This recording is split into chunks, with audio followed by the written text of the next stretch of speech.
Senator Amy Klobuchar isn't just asking questions here for the sake of it. She's building a case, piece by piece, about whether Kash Patel can be trusted to lead an institution like the FBI, an agency that, by design, is supposed to operate above politics. Mr. Patel, I think you know that I have great respect for the men and women of the FBI, their mission, fidelity, bravery, integrity. I believe they deserve a director who respects their work and sacrifices, and they deserve a director who's focused on their mission. This is not about bingo cards or games. This is not about revenge. This is about the safety of our country and the people that work in the FBI. And the FBI runs on facts, it runs on truth. Truth matters, and without truth, the whole system breaks down. You said that Donald Trump has every right to tell the world that in 2020, 2016, and every other election in between was rigged by our government because they were.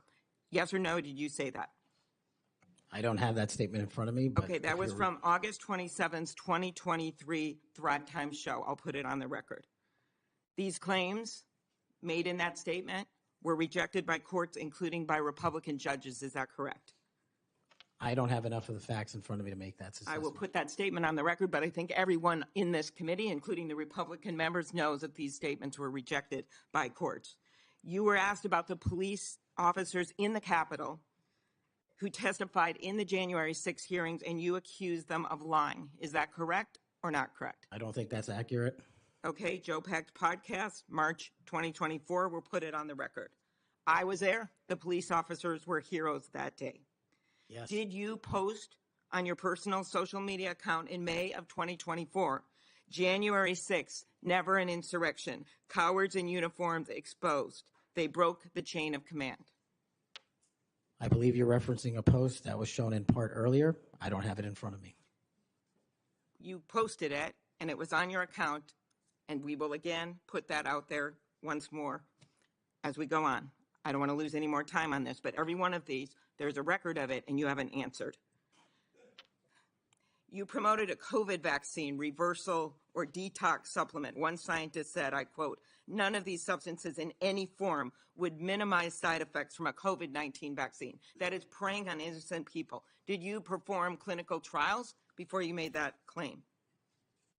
I'm not a doctor, so no. But you did promote this supplement and told people that it would reverse or mitigate the side effects from COVID vaccine. Did I give people an opportunity to make an independent choice for what's best for their families? Yes. You did that last year, correct? I don't have it in front of me again, Senator.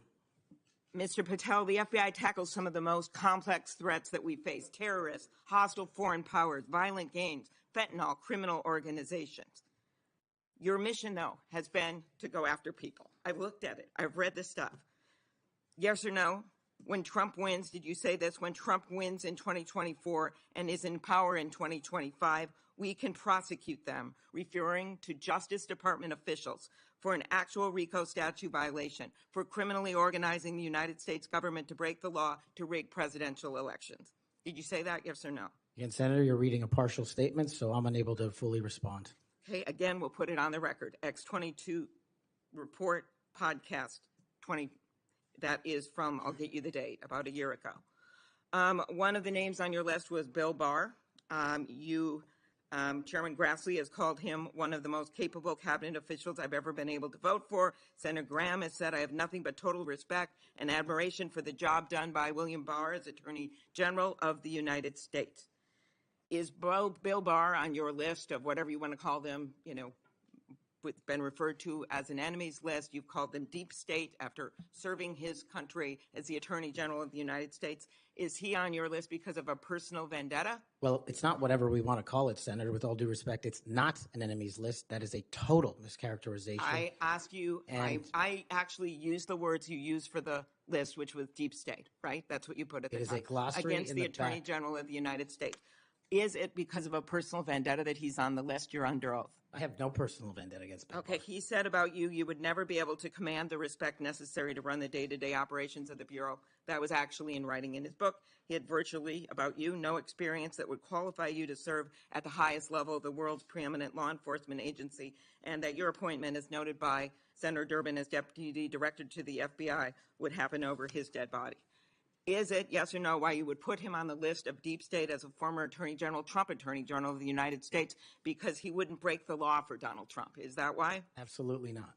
As you know, he repeatedly told the president in no uncertain terms that he did not see evidence of fraud that would have affected the outcome of the election. Did you say in February of 2021 that the election stuff was never my job and I stayed out of that stuff?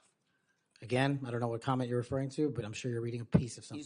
You said it on Pushback on a podcast. Is it true, though, that in December of 2020, you reached out to the Trump acting Deputy Attorney General and asked him to investigate a conspiracy theory claiming that people in Italy had used military technology and satellites to remotely tamper with voting machines in the U.S. and switch votes for Trump from Trump to Biden? Is that true? What was the date? That was out of December of 2020. I was Chief of Staff to the Department of Defense, so I don't believe that's accurate in any way. Okay, that came out of testimony before Congress. I will give it to you. Have you referred to the media as the most powerful enemy of the United States that they have ever seen? Is that right? Again, you're reading a quote. I take that you're reading it accurately. CPAC 223-24. You said we're going to come after the people in the media who lied about American citizens who helped Joe Biden rig the elections. We're going to come after you, whether it's criminally or civilly. Is that something you said? That's a partial statement of what I said. Steve Bannon's podcast. You also said you would put the entire fake news mafia press corps on your list. Is that correct? Is that what you said? I don't have that in front of me. Benny Johnson's podcast, 821-23. You have said that the FBI, including today, you said that they remain utterly corrupt. This is an agency with agents who have taken down terrorists, taken down bank robbers, taken down crime. And you wrote that the FBI has become so thoroughly compromised that it will remain a threat to the people unless drastic measures are taken. Do you know that under Chris Wray's leadership, he took over at a very difficult time, we all know that, appointed by President Trump, that during his tenure, the applications to the FBI has in fact tripled? Do you think people would be applying to that agency like in those numbers if they thought it was so corrupt? The American public's trust in it is at 40%. That's an all-time low. Did you say that the FBI headquarters should be shut down and reopened as a museum of the deep state? Mr. Chairman, are we allowed to go an extra time? Let's see. You get a second round. Before I call on Senator Lee. Could he just answer the question if he said that the FBI headquarters, where they investigate cybercrime and terrorism, should be shut down and opened as a deep state, Hey, Mr. Chair. as a museum? Did he say that the headquarters should be shut down? Mr. Chair. I deserve an answer to that question. He is asking to be head of the FBI, and he said that their headquarters should be shut down. Mr. Chair, parliamentary inquiry. You got anything you want to say, Mr. Patel, before I go on to Senator Lee? Simply this. If the best attacks on me are going to be false accusations and grotesque mischaracterizations, the only thing this body is doing is defeating the credibility of the men and women at the FBI. I stood with them here in this country. In every theater of war we have, I was on the ground in service of this nation. And any accusations leveled against me that I would somehow put political bias before the Constitution are grotesquely unfair. And I will have you reminded that I have been endorsed by over 300,000 law enforcement officers to become the next director of the FBI. Let's ask them. Mr. Chairman, I am quoting his own words from September of 2024. It is his own words. It is not some conspiracy. It is what Mr. Patel actually said himself. Facts matter. And to understand why this exchange matters, you have to understand what the FBI represents. The FBI is not just another government agency. It's the backbone of federal law enforcement in the United States. It handles counterterrorism, cybercrime, organized crime, the kinds of threats that require not just skill, but public trust. And that trust depends on one thing above all else: credibility.